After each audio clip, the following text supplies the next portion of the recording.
ची सांगता सभा आज मुंबईच्या शिवाजी पार्क मैदानावर होणार आहेत। आपल्यासोबत बोलण्यासाठी विधानसभेचे विरोधी पक्षनेते विजय वडेट्टीवार आपण त्यांच्याशी संवाद साधूया। सर, काय सांगाल, कशा पद्धतीने तयारी करण्यात आली आहे? सांगता सभा पार पडते, काय सांगाल? नाही, सभेची तयारी जोरात झालेली आहे।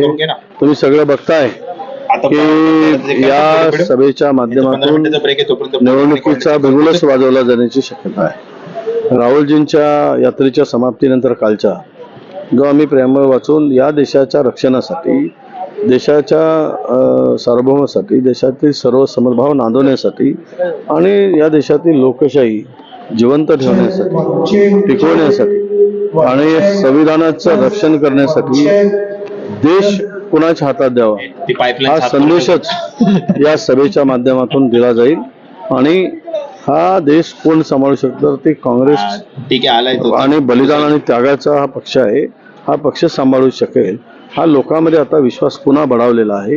कारण ज्या पद्धतीने हा देश विकला जातो आहे, गहाण ठेवला जातो आहे, त्यामध्ये लोकांचा विश्वास आता पुन्हा काँग्रेसच्या नेतृत्वावर, काँग्रेसच्या विचारावर आहे।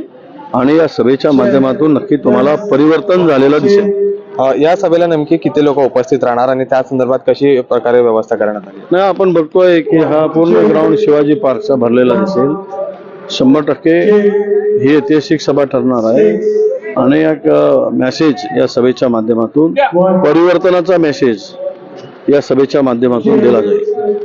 वंचितचे नेते प्रकाश आंबेडकर देखील या सभेला उपस्थित राहणार आहेत, पण मात्र वंचितचा जो जागा वाटपाचा जो कुठेतरी फॉर्म्युला आहे तो कुठेतरी अडला आहे, तिढा अजून सुटलेला नाही। तर या संदर्भात येते काही दिवसात चर्चा होणार आहे का?